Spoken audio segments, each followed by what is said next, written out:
big challenge, isn't it? I mean, it's an extraordinary challenge.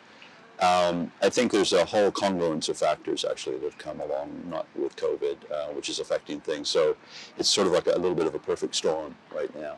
I mean, COVID is one thing, which hopefully is going to be a short-term effect on the world and the health of people. So people will be going back to cinemas at some particular point in time, hopefully in the near future. But I think the pandemic will end at some point. But the other things that have gone along at the same time or have happened at the same time, things like Black Lives Matter and the Me Too movement, have, I think, all come together around this moment and forced so many institutions and cultures and nations to actually question themselves about what's going on in the world right now, representation, diversity.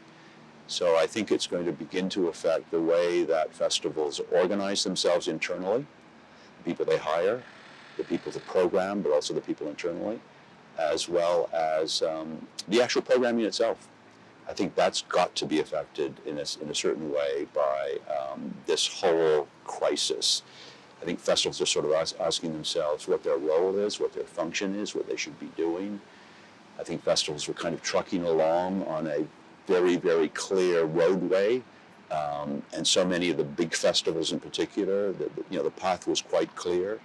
They were becoming larger and larger. They were reaching larger and larger publics, but they were becoming more institutionalized and obviously more plugged into or working very closely with the film industry in terms of distribution in particular, getting films out. And I think for the big festivals, a lot of the attention, of course, went on to films that were going to go into award season.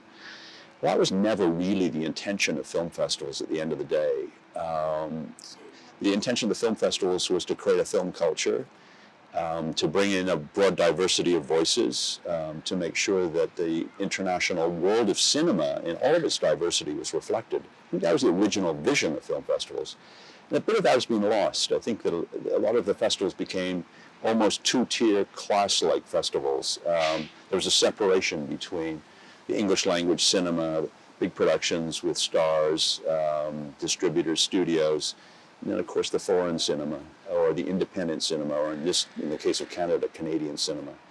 So I think that's all going to be jumbled up right now. I think people are questioning that. I think the filmmakers, the film industry are questioning that. I think maybe even the organizers themselves are saying, have we lost a little bit the focus of what we were trying to do and accomplish as a festival? So I think COVID has, in a way, just triggered a lot of these questions. But in the context, as I say, of the Me Too movement, female representation in film, and that was pre-COVID.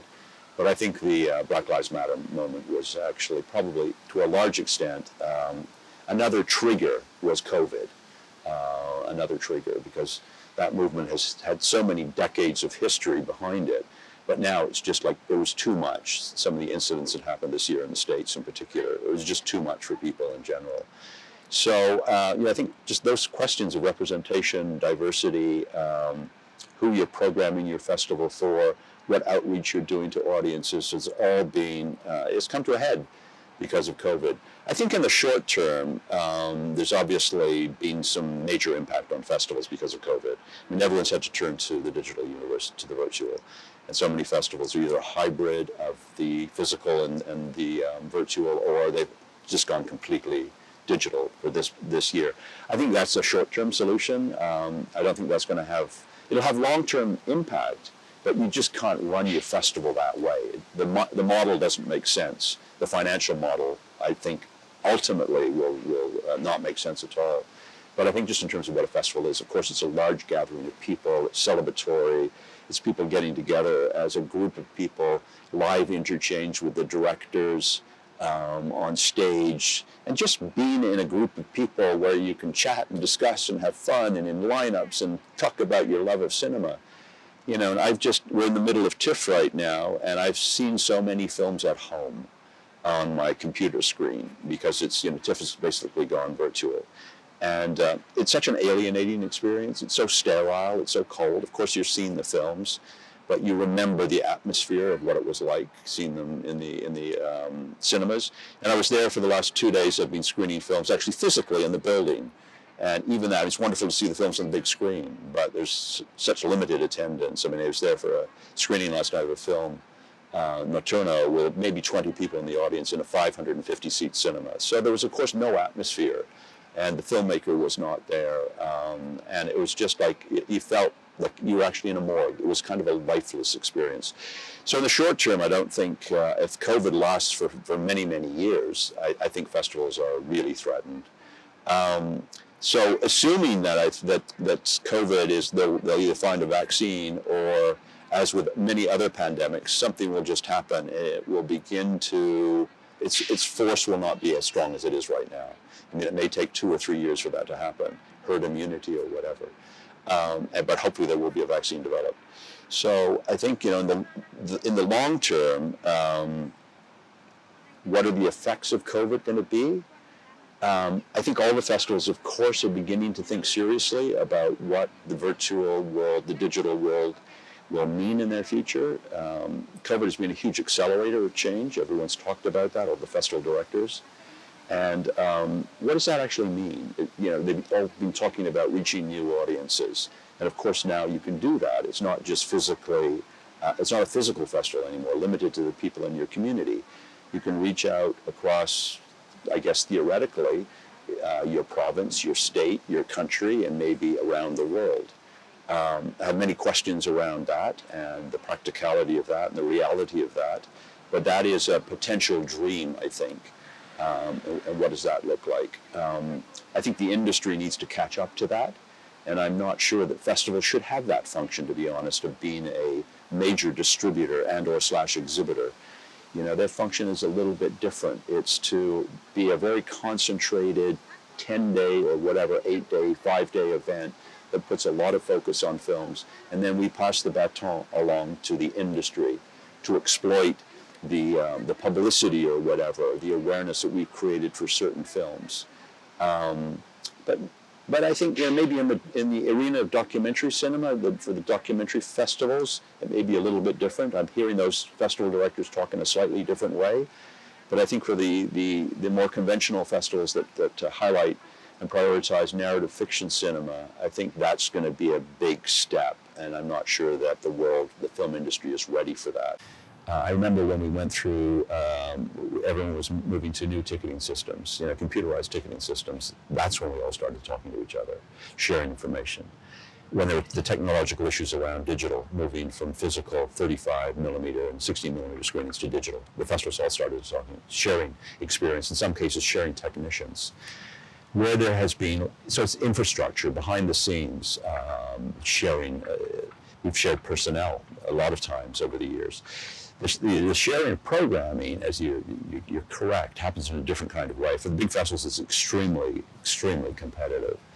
This year it hasn't been. They've all talked about how they've collaborated, but I think they will revert if there is a reversion to some kind of normality, physical screenings, et cetera, et cetera. Of course, they will still demand exclusivity. There'll still be that desire to have world premieres. There'll still be that jostling for positioning. For the smaller festivals, I think it may well be a little bit different, though. I think that this moment of collaboration, they may say to themselves and each other, this is important, this is good, and this makes sense. Because we're being threatened financially. We don't have the resources. Can you help out? Or can we do things collectively? Maybe we can share resources, physical resources, resources of just projectionists, technical resources, print traffic resources. Doesn't that make more sense? Maybe we should all move our festivals, even though they're not in the same area, or they are in the same area but not in the same city. Maybe we should actually have them closer to each other in terms of the timing. So you move from one to another. You can share guests or whatever. So that might make a little bit more sense.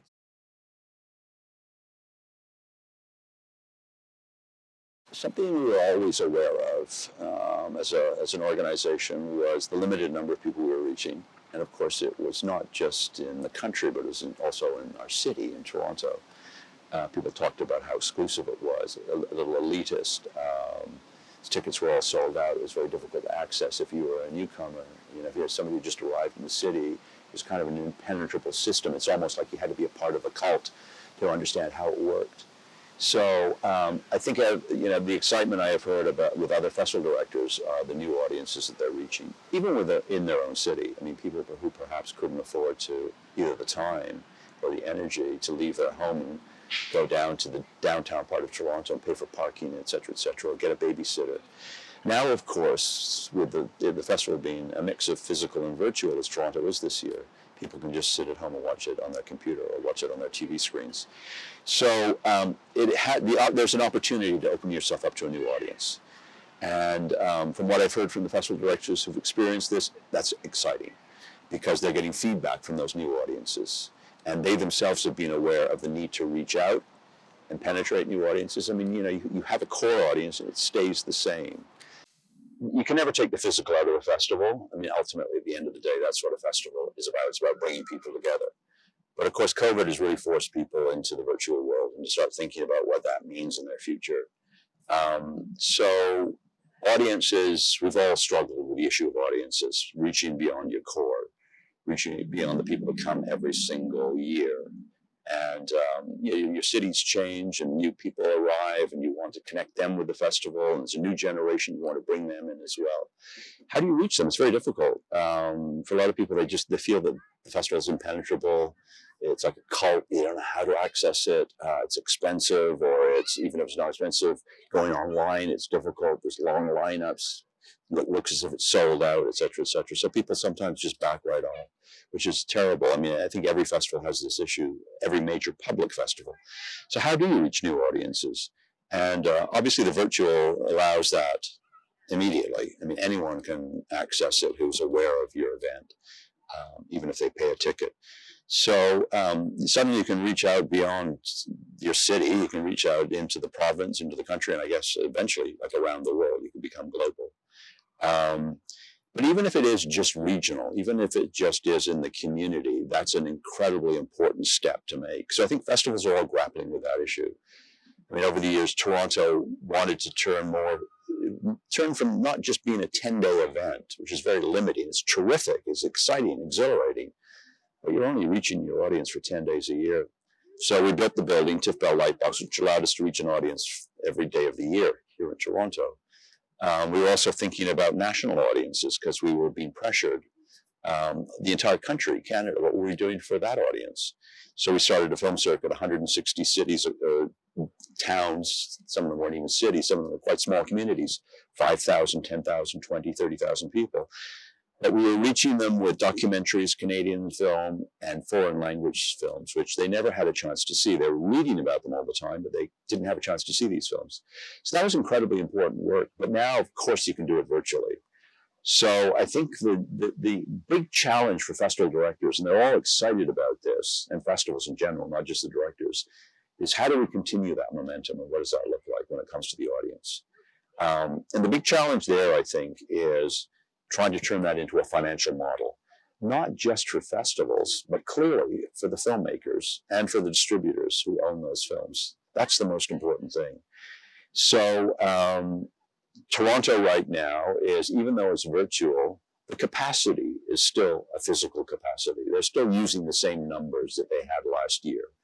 So it's like you go to see a film virtually and there's only 500 tickets that are being made available, or 300 tickets to the entire, I presume it's the province, and it might actually be the entire country. So it's still a limited audience, but you're reaching them in places that they've never had access before. How do you broaden that audience? That's a huge question, because that actually does get into the distribution of an exhibition of films virtually.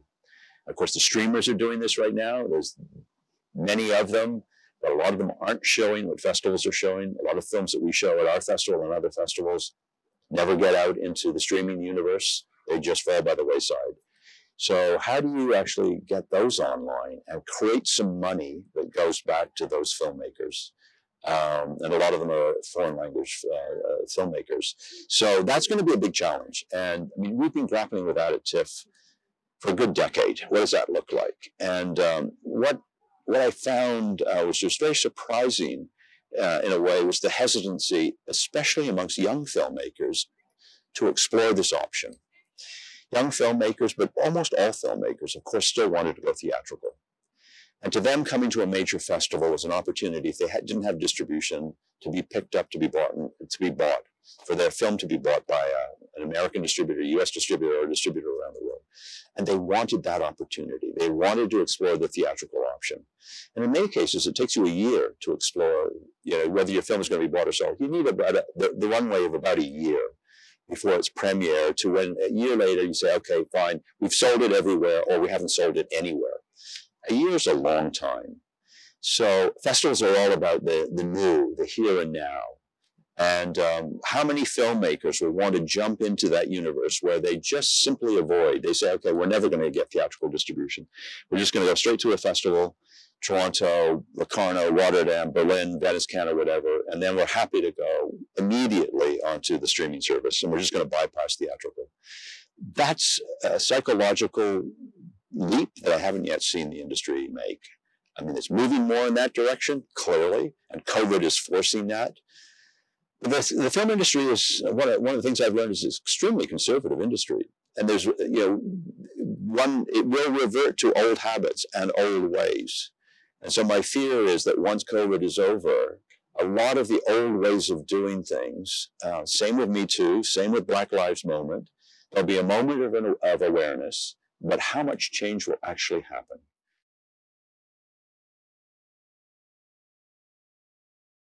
Because there's no one constituency that the big festivals serve. There's many different ones, and so you have to kind of slice it in different ways, I think. Hollywood will continue to come to festivals when it serves their purposes, mostly in terms of reward season, to be honest. And once festivals stop providing that function, then I think they'll look, especially the big ones, they'll say, well, it's just not in our interest to go. We don't need to go. We don't need to spend this money. But as long as the major festivals provide that function, even some of the other festivals, so-called mid-tier festivals, all feed into, it's quite a large collective pool now of festivals that are used in that way by the studios and the mini majors. They're the ones that, are giving, supplying a lot of these films. So, and it is meant and designed for award season, ultimately, Golden Globes and the Oscars. So that's one community you're servicing. The other community you're servicing are a variety. You're servicing an independent community that's trying to commercially make a go of it. And of course, they desperately need festivals and will continue to need festivals. And for them, it's not just about awards. Of course, it is partially, but it's also about creating awareness and a profile in the community.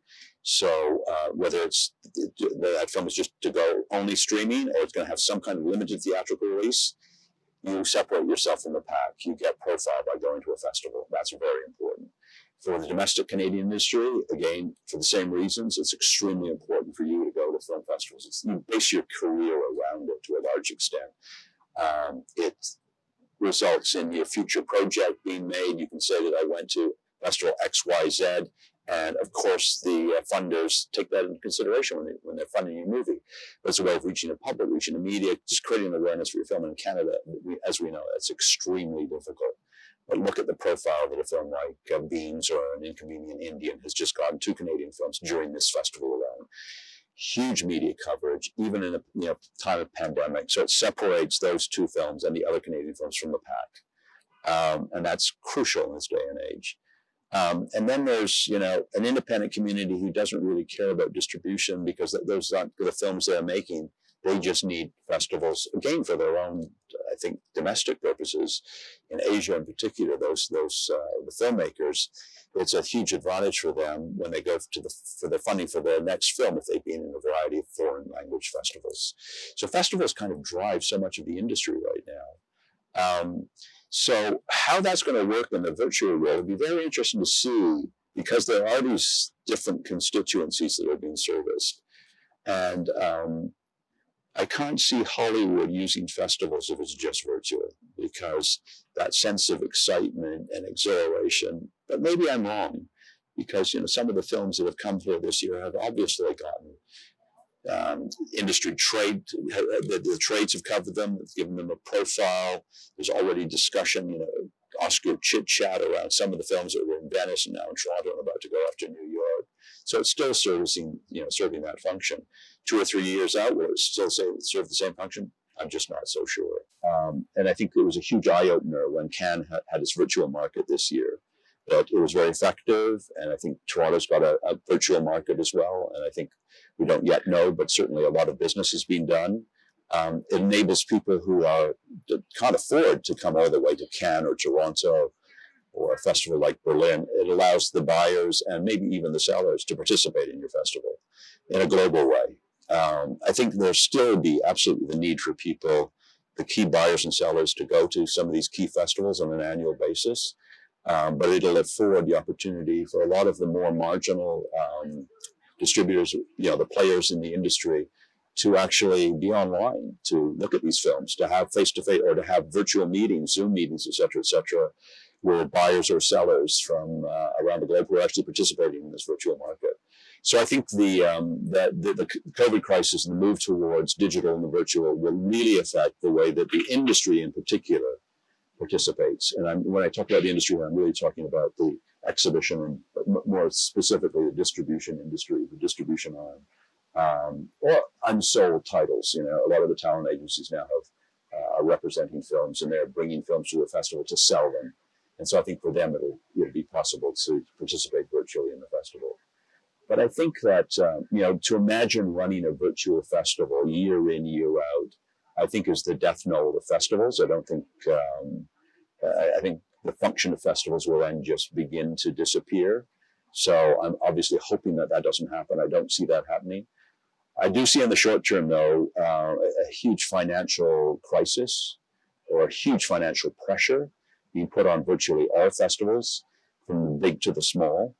Everyone's talked about collaboration this year, how the festivals are talking and collaborating more, sharing ideas, sharing practices, sharing experiences. And for the smaller festivals who are threatened, because all festivals really are run on a small margin of error when it comes to the financial. For the smaller festivals, especially regionally, they may be forced to collaborate and think collectively and do something that's not just for their own community, but something that's actually more regional, that they tie themselves together, and share resources, whatever those resources might be. It might even be, sponsorship, might be those financial resources, and maybe programming responsibilities as well. So there may be a little bit of consolidation there. For the big festivals, I think it's going to be tough for them in the next year or two. Again, the state festivals in Europe, they're largely financed by the state. I think they'll be okay, and a lot of them are suffering from the lack of a public, but Cannes doesn't really have a public, and the public in Venice, their portion of their budget that comes from ticket sales is very small. These are basically state-funded institutions. Berlin is a little bit different because it has a huge public, but I think they'll survive this tide. And I expect the other major European festivals like Rotterdam, San Sebastian, Locarno, they will also survive. They'll just have to tighten their belts. I think it's going to be tough in North America, to be honest, because it's a very different financial model.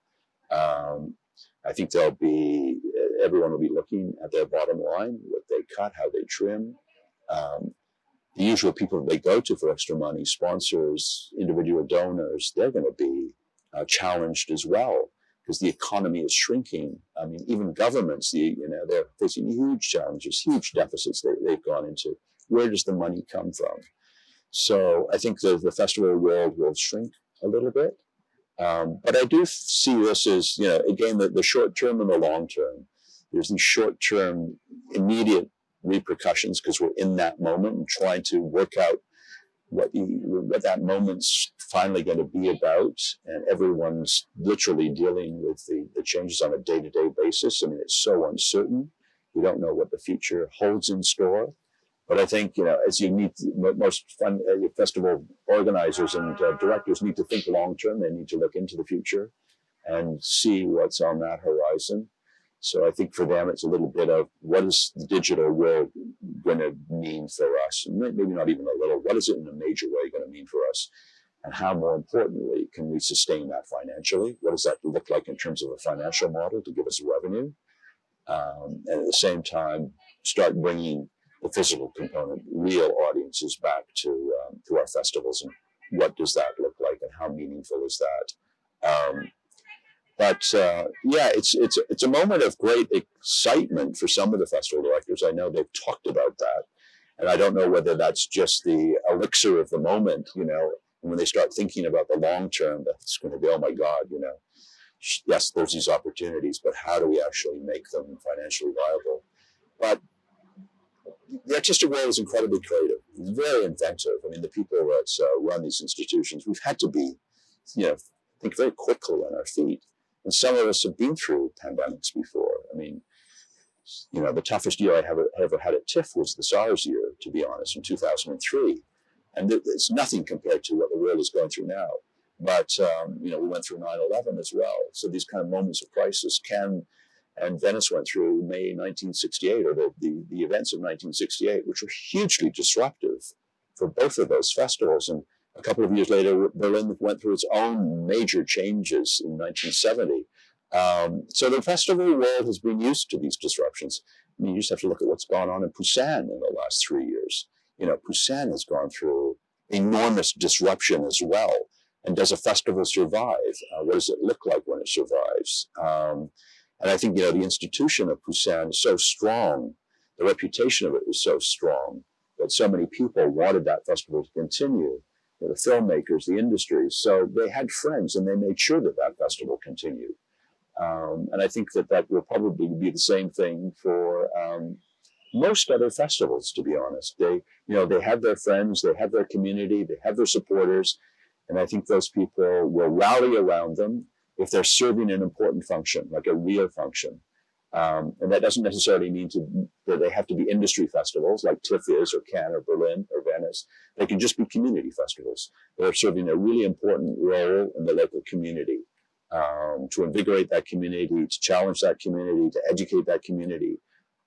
So I think, you know, small, medium, large, they're all going to have to reach out to their natural friends and allies and talk to them and find out what they want and what they need. And it's kind of a humbling experience, actually, because so many of us have been so used to just getting bigger and bigger and bigger every year.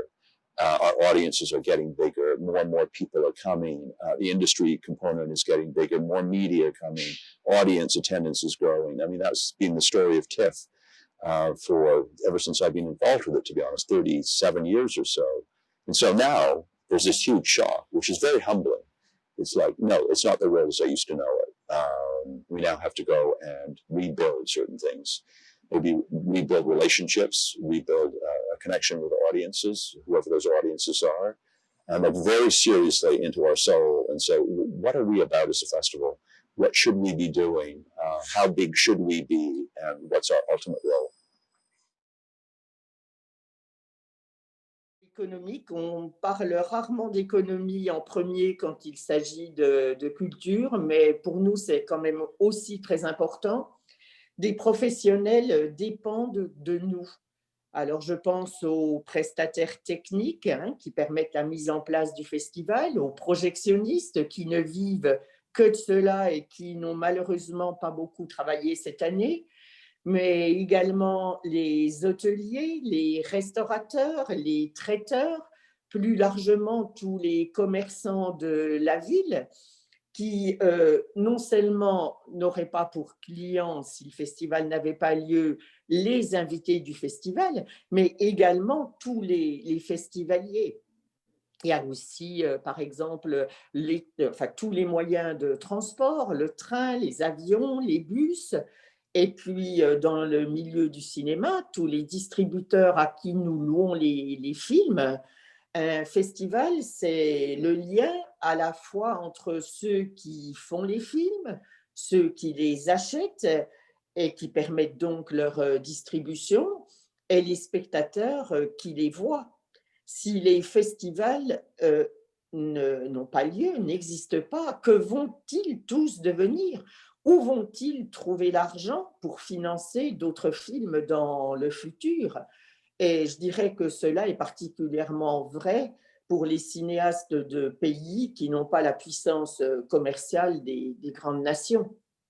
Et si des gens viennent à un festival, c'est pas seulement pour voir des films, c'est pour les voir ensemble, échanger avec les invités présents, mais aussi entre eux. Et pour la jeunesse, pour le jeune public, pour les scolaires, je pense que cette année, aller voir des films au festival, en festival, sera très certainement la seule sortie de cette année scolaire si particulière.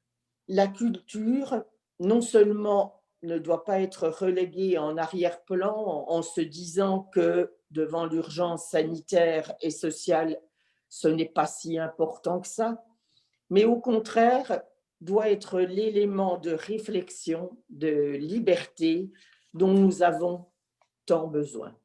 I think each festival has a different concept also because of the place where the festival exists.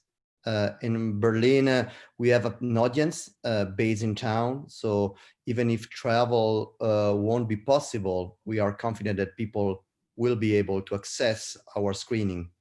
And on the top of that, this is maybe more related to Europe, but in Europe, film festivals are part of a chain which include the production on one side, but also the theaters on the other side. And the theaters are the ones that are suffering the most from the pandemic. So we want to support theaters. That's why we decided already that we want to have a physical edition. So we want to work with theaters to have screenings. We hope we will be able to welcome guests, international guests, but that's, of course, will depend on the evolution of the pandemic. Then in the 2020, along the 2020, some festivals couldn't take place and they had already their lineup composed. And then the question is, what can I do in order to support the films that have already committed themselves to come to my festival? And that's, of course, it's a big question. And each festival took a different option. So some festivals, they went online, some other they unveiled their program with a label, some other they did screenings only for local audience. I think again it's very hard to speak in general term. It really depends on the festival, on the goal of the festival, on the size of the festival, and most of all on the place where the festival. And film festivals should start thinking of competing less, on collaborating more.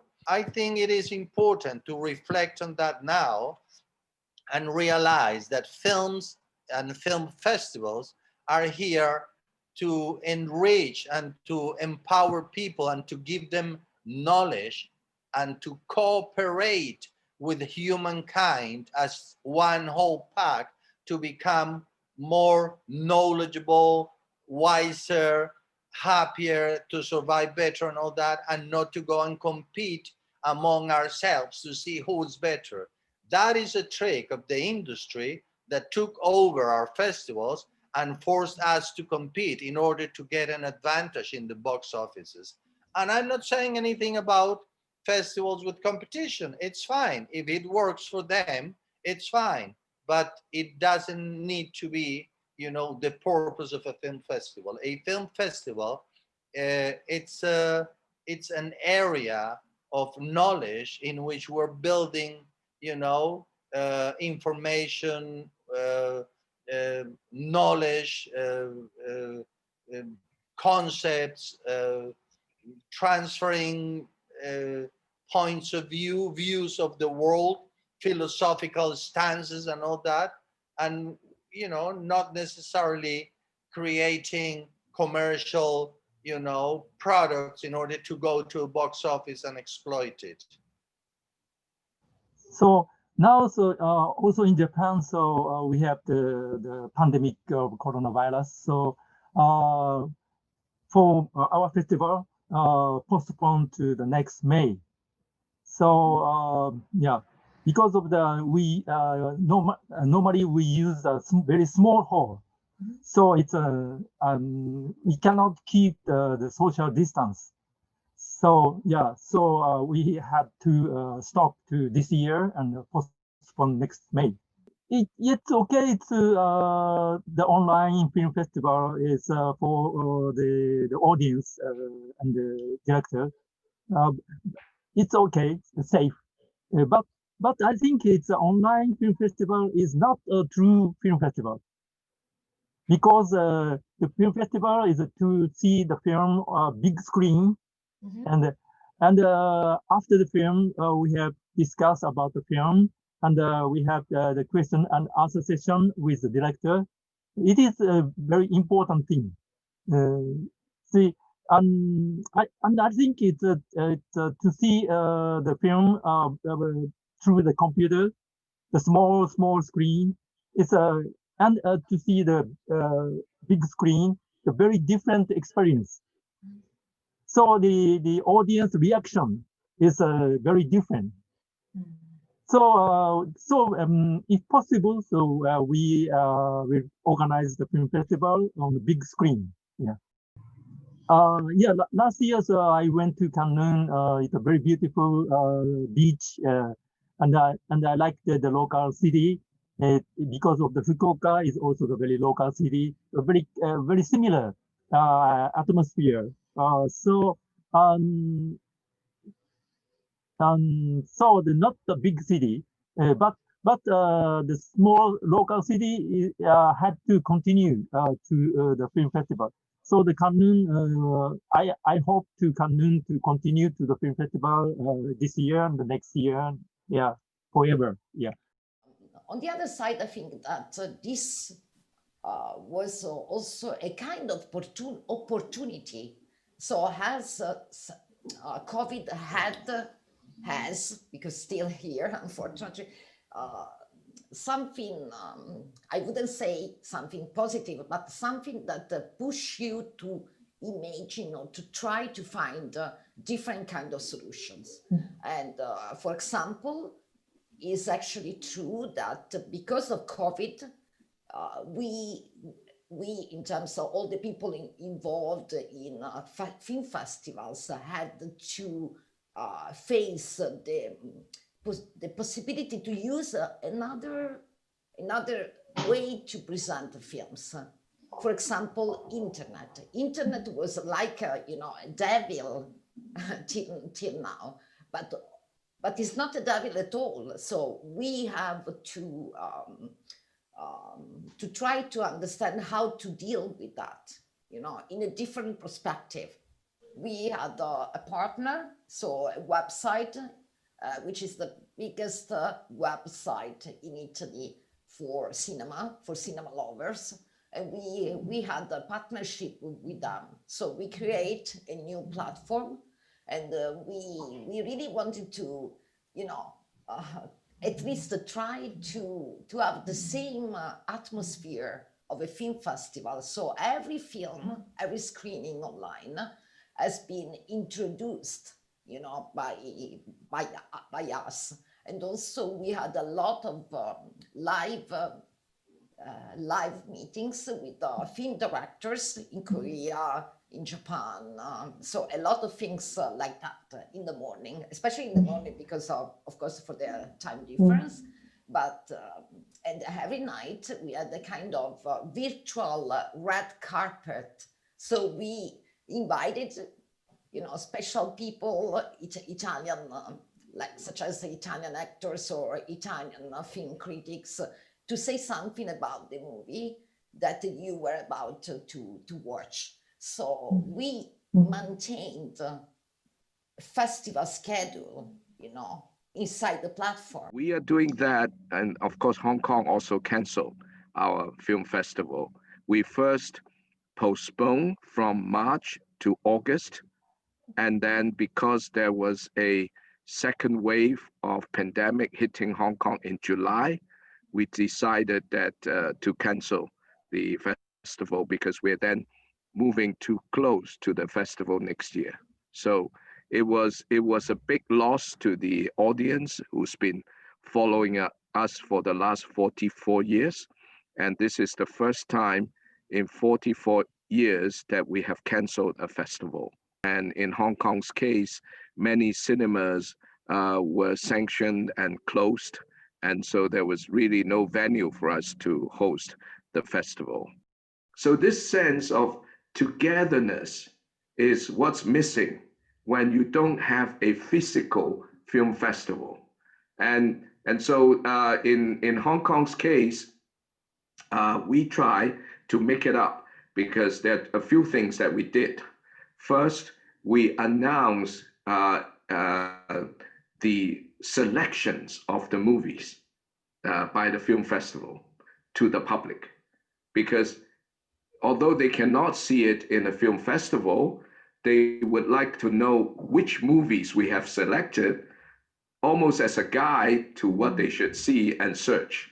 So that's one thing that we have done, disclosing every selection, because it represents the hard work of our staff over the last year, and we'd like to disclose it to the public.